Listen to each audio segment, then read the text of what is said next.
Welcome to a new edition of the Neon Jazz interview series with jazz composer David Cieri on the 2026 documentary Thoreau. We caught up with him to talk about this new album for the upcoming 2026 documentary Thoreau by the mighty Ken Burns. It premieres on March 30th, 2026 on PBS. The documentary features George Clooney as narrator, Jeff Goldblum as Henry David Thoreau, Meryl Streep as Margaret Fuller, and Ted Danson as Ralph Waldo Emerson. As is often the case, David has composed and performed the music for the film and will release it via Ropeadope on the same day as the premiere on March 30th.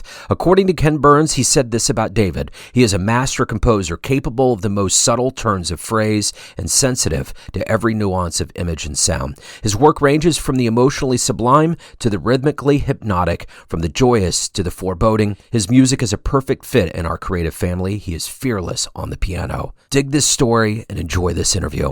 It's great to meet you, man. I'm really looking forward to getting into this project with Thoreau and your world of music, so thank you for taking a minute out. I appreciate it. Thank you, too. I appreciate you having the interview, that's for sure. Yeah, absolutely. So let's begin our journey before we get into this new soundtrack for this Ken Burns special. I want to know this. 6 years ago, this pandemic was changing our lives, changing so much. How did you get through that pandemic era, and how has it influenced the way that you do things and do your work today? Wow, great question. Gosh, what an adjustment for all of us. Something that rings accurate, at least for me, I remember, is that I think for a lot of us, all the small concerns of life were sort of cleared off the table, and we had this one large focus and concern, which was pretty time-consuming, and at the same time, I don't know about everybody, of course, but for me, it sort of freed me up to worry about less things, although one big thing for humanity worldwide. And creatively, that was a really rich time for me. And I got through it by, I think, trying to think about music differently. I started a project at the beginning of the pandemic that it involved me thinking about how we could bring music to people who were stuck at home. And so I started what's called the World Carillon Project, and I started it with WNYC and John Schaefer here in WNYC. And I would write music for carillon bells in churches in different countries all over the world. I think we did about 20.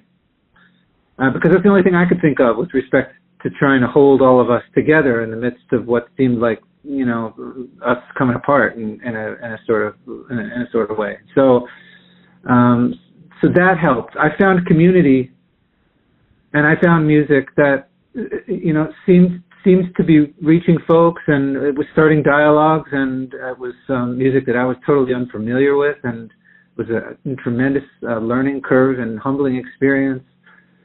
In that way, and met a lot of musicians from all over the world, you know, of course in the 2D version of online. But I think focusing on that, if I'm just speaking personally, it really helps to sort of feel connected and to try to find, I think we were all trying to find new ways to stay together and cheer each other on. So that's the way that that was the big thing that helped me during that time, was to do that. So let's get into this Thoreau project. It seems like quite an undertaking. Take me from kind of the alpha of this to actually completing it. How did you get approached? How did it begin? And kind of how did you start constructing ideas for the soundtrack? Yeah, sure. I started, I was approached by, I've been working with Ken for almost 20 years now. It's coming up on 20 years. And I work with his longtime editor there, Eric Ewers, and his brother Chris Ewers, and they started their own company called Ewers Brothers Productions. So I've been working with them. The project came up, Thoreau. It came up actually in 2017, and then it stalled for a bit, and then it arrived back.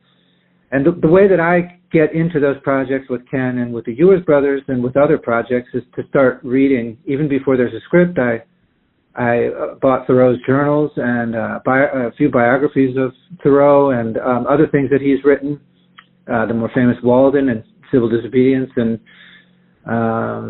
from the reading, I start to cull what seemed to me important words and phrases I collect them in a notebook, and I translate them into small little cellular musical phrases. That's how I get started on 9 out of 10 projects, is by way of reading. And, that's the beginning of that. So before there's any script or anything, you have a wide berth to kind of imagine his life and how this might be. So hopefully that answers your question to some degree.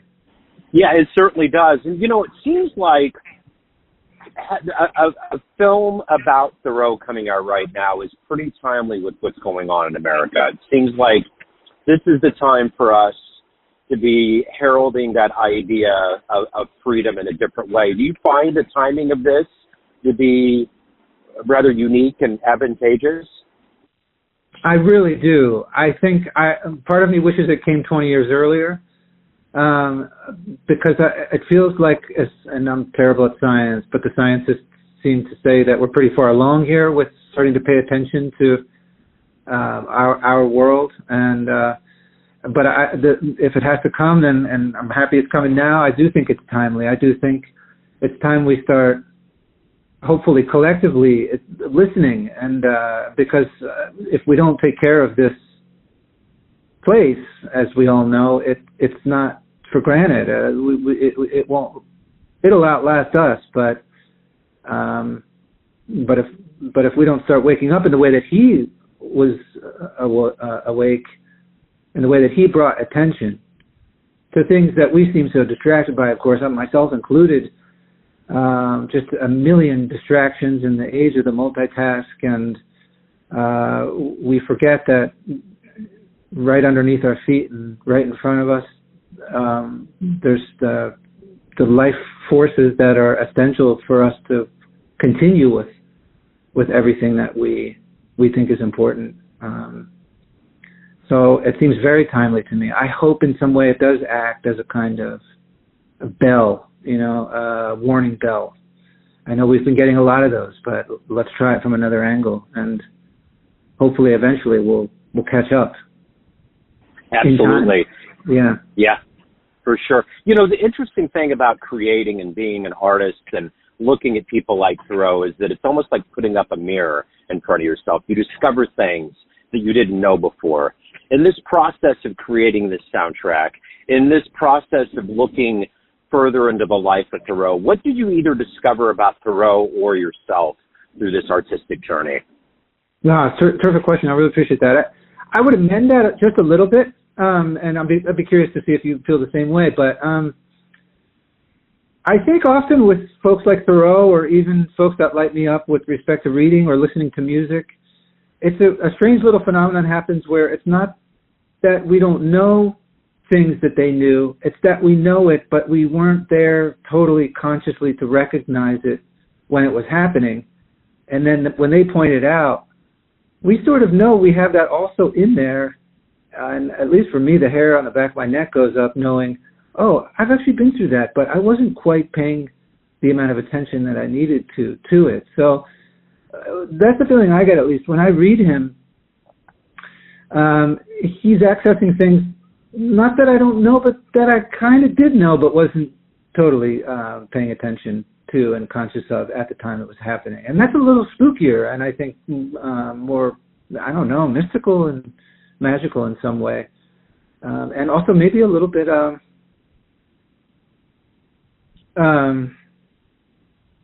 I don't know the right word, but depressing maybe, because we've got the tools, but I'll speak for myself. We just weren't accessing them in the way that he knew how to. So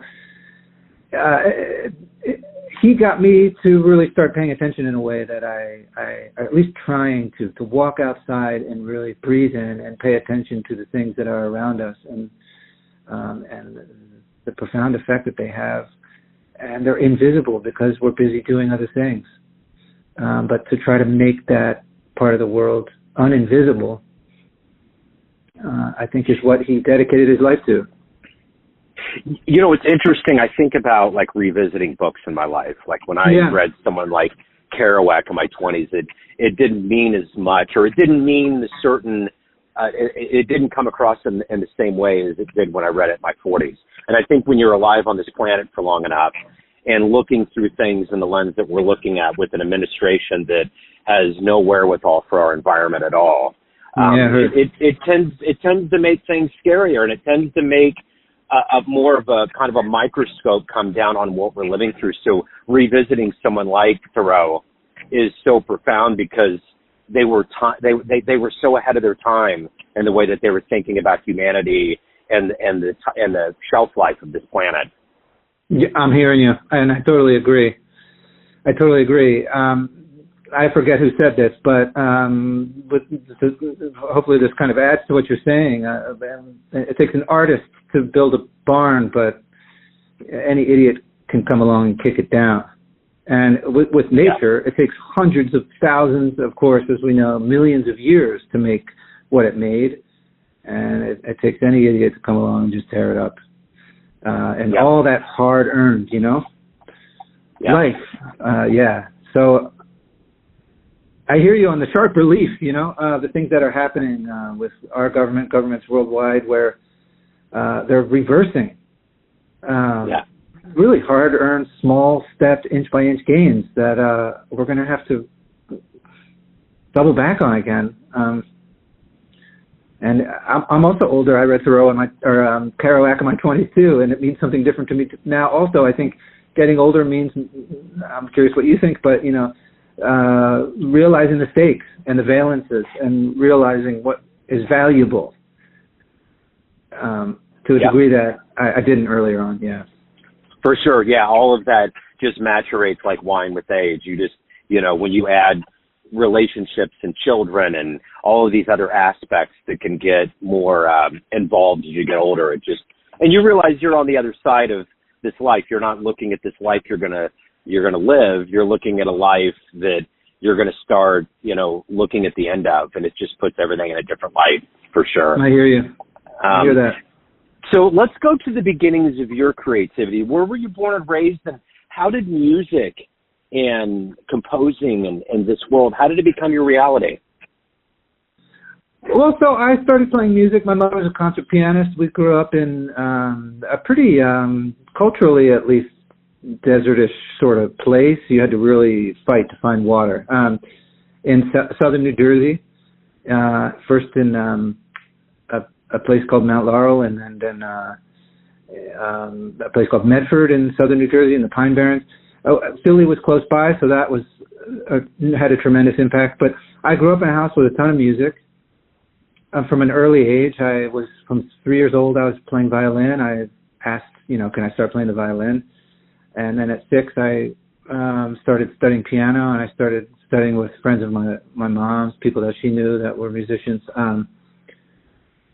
And for me, it really caught fire when, outside of the formal practice, I had it on my own. I found myself coming home from school and not having to do it. I think this happens to so many folks. Like, you don't have to do it, but then you find yourself there, and then you don't realize that you've been doing that day after day until you look back over the last year. Oh, wait, I've been just sort of instinctually wanting to be with music and wanting to be with the sounds. I mean, for me as a kid in that environment, I was never great at sports, and I always wanted to be, and was so jealous of all the kids that were outside. As a matter of fact, the home we lived in, the outfield, the home run was the home, so you would hear like the ball hit the home and everyone cheer.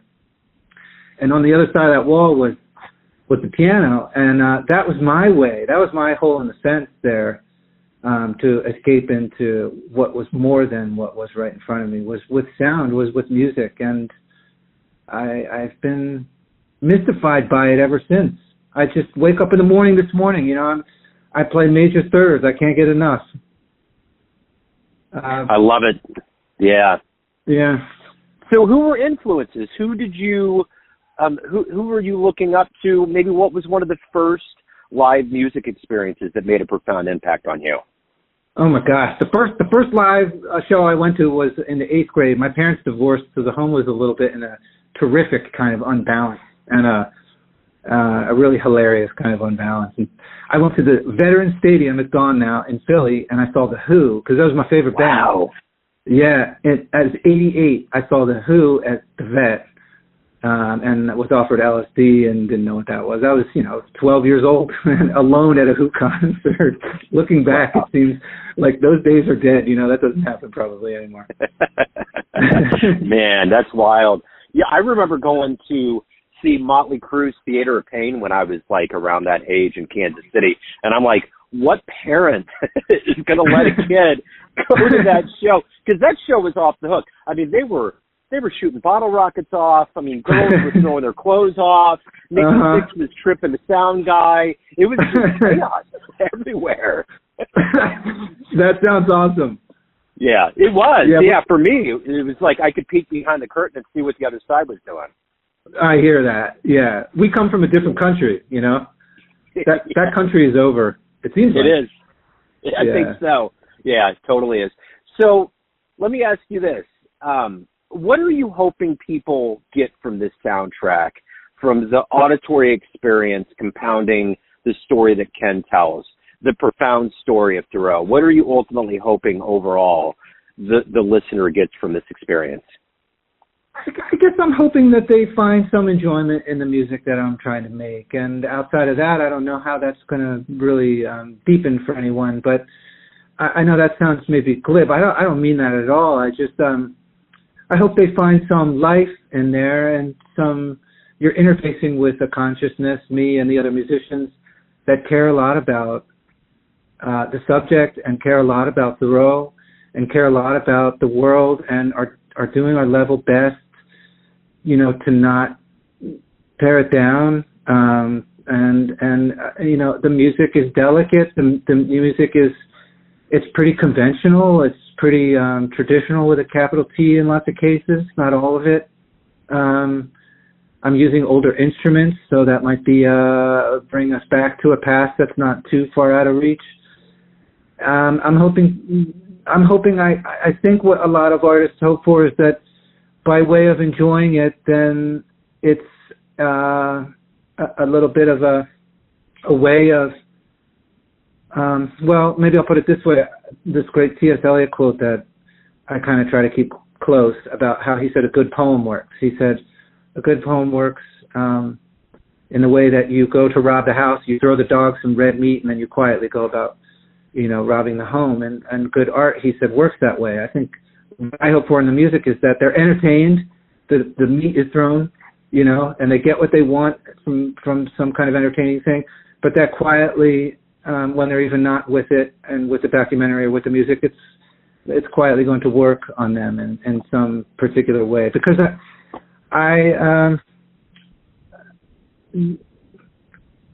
all the vulnerability in the world comes and has to be there when I'm making music, and hopefully that honesty and that deep feeling and that vulnerability connects. That's how I've found like I have deeper relationships, is when I'm willing to, of course, drop my guard, drop who I think I am and all of the trappings of all that. And music is just so great at that with strangers. We can go deep pretty quickly and on a subject that is valuable right now, as you said at the beginning, so hopefully it lingers in a way that gets us to contemplate our situation. I love it. In the meantime, hopefully it's fun.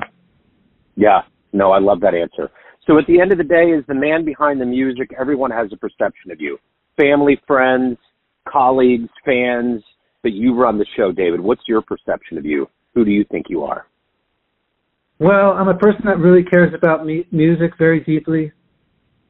I'm someone that cares about what art can do as its moral and ethical machines in the forms of books or movies, and the good stuff, not the stuff that's advertising, the stuff that doesn't want something from us, but the stuff that's really trying to nourish us. I believe in all those things firmly. I stay close to those things. I try to feed those parts of myself.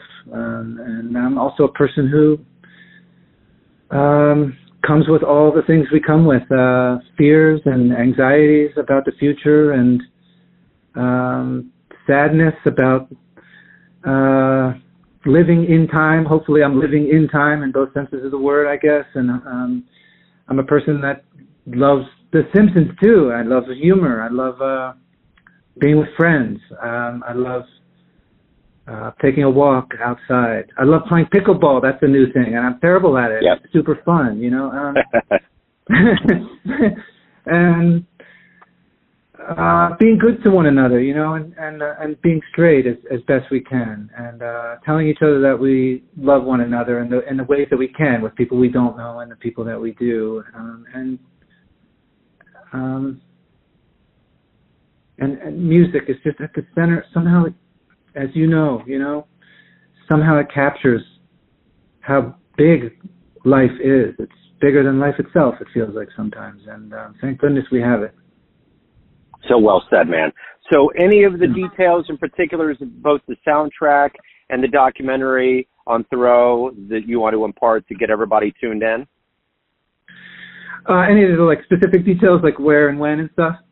Yeah, when it's going to premiere, how people can get the soundtrack, anything going on in your world other than this and with this, all of those together. Oh, sure, yeah. So the doc comes out March 30th and April 1st. 2 episodes play on March 30th, and then the second one plays on April 1st on PBS. And then it should be available on all other platforms pretty quickly after that. The soundtrack is going to be up online in all the regular places, in this place that's not a place that we call the internet.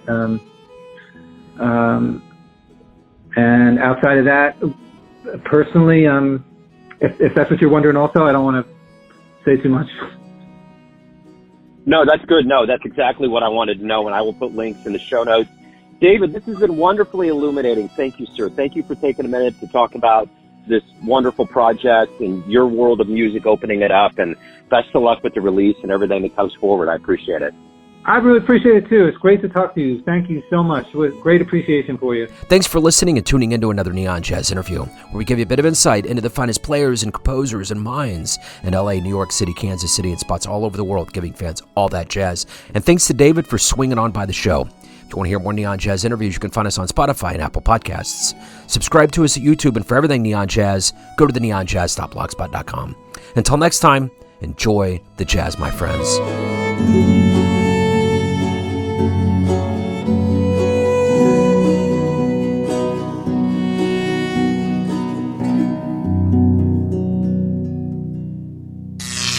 Neon Jazz.